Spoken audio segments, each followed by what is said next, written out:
അസ്സലാമു അലൈക്കും വറഹ്മത്തുള്ളാഹി വബറകാതുഹു. അൽഹംദുലില്ലാഹി റബ്ബിൽ ആലമീൻ വസ്സലാത്തു വസ്സലാമു അലാ റസൂലില്ലാ വഅലാ ആലിഹി വഅസ്ഹാബിഹി അജ്മഈൻ അമ്മാ ബഅദ്.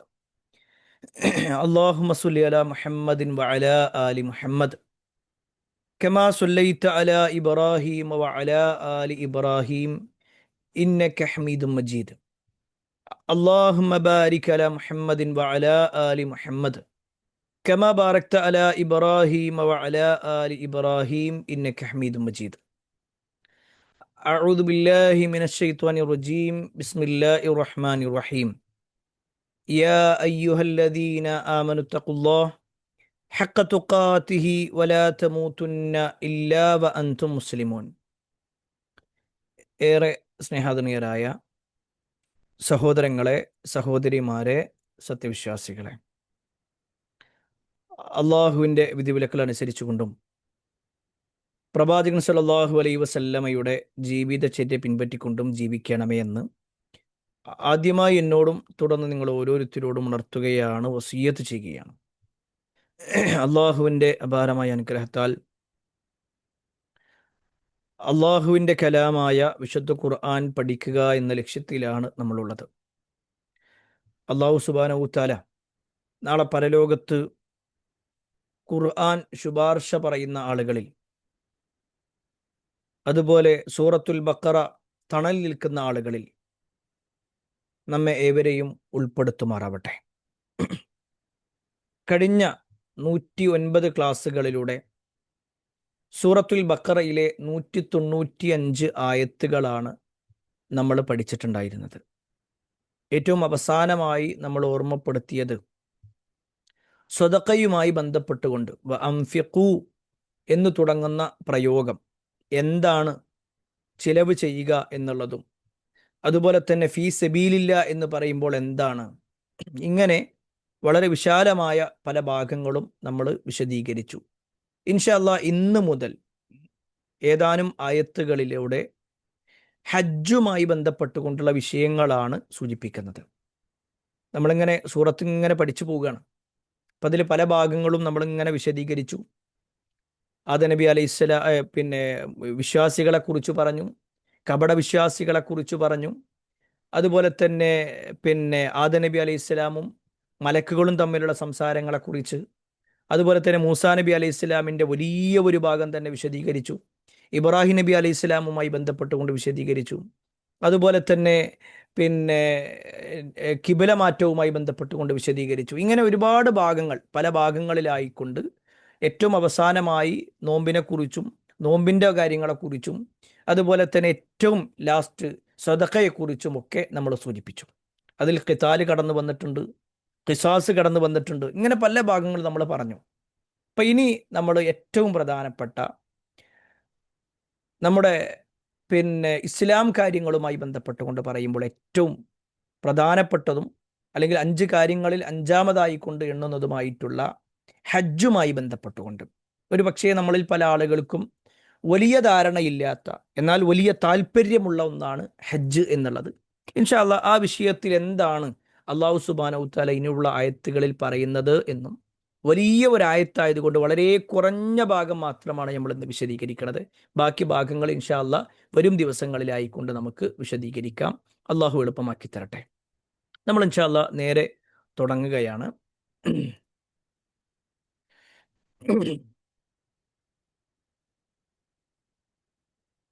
സ്ക്രീന് കാണുന്നുണ്ട് എന്ന് വിചാരിക്കുന്നു.